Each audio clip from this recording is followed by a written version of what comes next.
Hi friend, today I showed you the how to replace the fuel filter in the engine.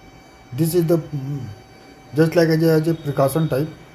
This is the primary and secondary filter, and after that we have replaced the main fuel filter, water separator filter as well as fuel filter, and this is the process.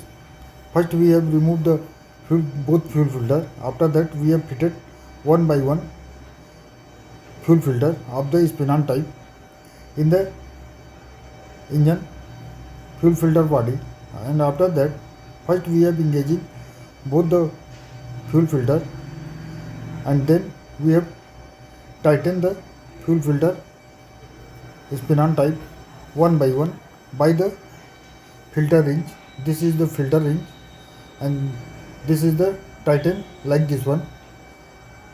This is the process for the replacement of the spin-on type fuel filter in the engine. If you like this video, please subscribe my channel and share to your friends, colleagues and technician also.